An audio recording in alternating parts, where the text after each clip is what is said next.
I saw the whole community could become involved in this anyway, from like things you wouldn't think of, local athletics clubs, well, zoologists are obvious, but say you could have cross-country runs there. These guys know you're pounding around the streets and there's no facilities, they can't get down to there, but there's boys I asked them about to run. They run on the golf course, they're getting chased, you know. Well, I saw how the expertise and diplomacy of the Ripple Group could create a common ground between these boys and remove the constraints of group envy, the politics of local ownership and conservation pride. These are all usually things preventing or delaying real delivery of action in big long debates and talking shops and what do we do about this, and we'll get money and they go and do a study, they don't go and do anything, and they come back with a big thick report and it's as good as this, you know. Nothing happens.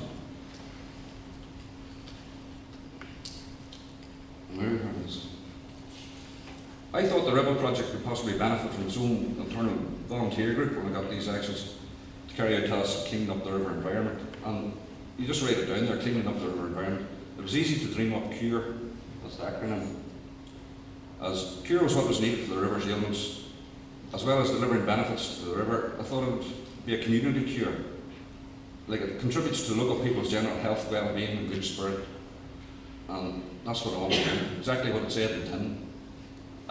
These boys are working with, it might sound more serious, children in trouble with drugs and all that there. I know lives turned around by the river, and if you caught them early enough, if you caught kids early enough, you brought them down there, they're not going to wreck environments or get involved with drugs. It's something to do. You know, it's a lot of hidden stuff in it. Many volunteers or organisations are reactive. That's why I hope CURE will be seen as proactive. You know, as the recruitment and planning for our first event began. That's how I planned out.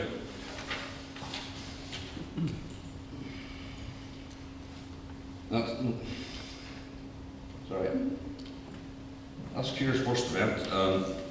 That was the task leaders. It was a good success and a feeling of cooperation and achievement. It was all through the thing. It was an awful day. It was teaming down. All tasks we planned they weren't only completed but exceeded them. We're looking for more stuff to do. The task leaders ensured nobody was left out. There was nobody standing going, I don't want to do that. Everyone enjoyed it, what they were doing. I could see satisfaction and pride in the volunteers' faces. They showed each other, they were bringing each other around, showing what they'd done. You know, all this was achieved at little or no cost. Many materials were found on site and saved stuff. Like, it's remarkable what you can do with an old fence post, like when you think about it. Instead of throwing it at the Jeep or Land Rover or something. But this first event demonstrated what could be done with little or no resources. Subsequent events have also went well, with yet more in the planning stages. The future sustainability of CURE is secure. Now through CURE, we're hoping to organise actions and events, celebrations of our river.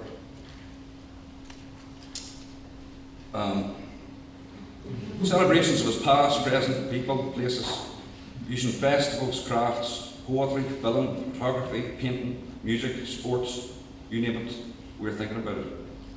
That's to emphasise and demonstrate the diversity of uses the river environment can facilitate. A well-run event can create a new tradition. People will want to do it again and again, and it can build up. Traditions bond the community, renew a sense of value, ownership and pride in it. Attention can be drawn to the locality, showing its importance to the community, to attract visitors, sharing what we have. And by the way, we have the Banks of Ballinderry Fair on 2nd of May, Saturday, and you're all invited, and it's all free, and it's well worth going up to, I'd say.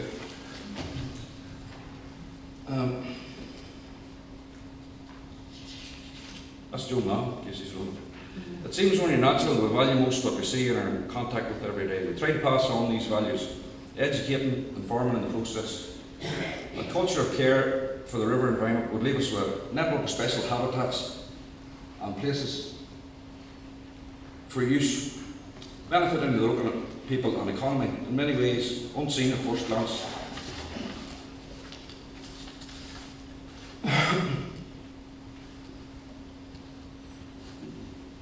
To conclude,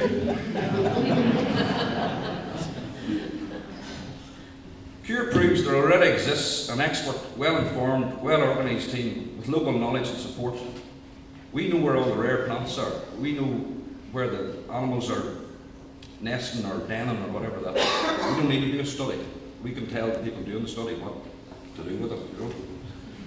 We can deliver quickly exactly what's desired by the community for the simple reason we're embedded within it and understand the locality, its problems, requirements, its needs. The local people have demonstrated what the value and the direction they would like this project to go. The people who live, work and spend their leisure time along the river obviously know it intimately and are best placed to make their decisions about how to ensure its continued survival into the future. Thanks for your time.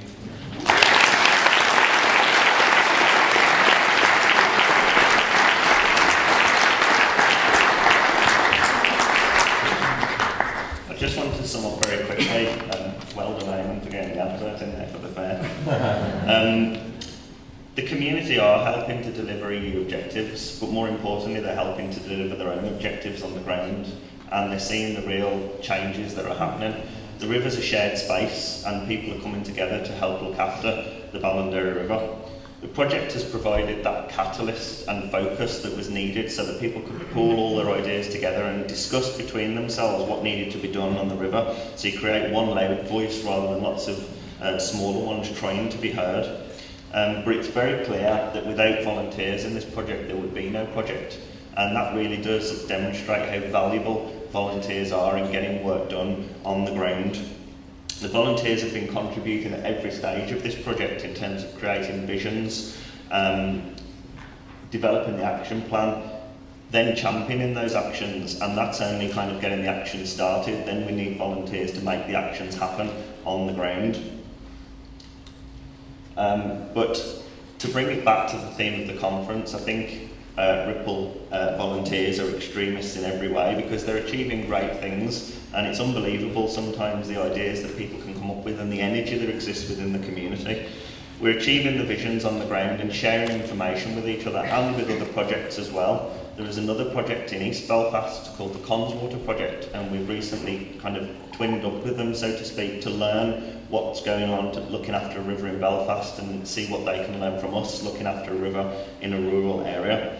There's learning and training opportunities now within the project, and also it's empowering people to take leadership on things, and Eamon's a brilliant example of that.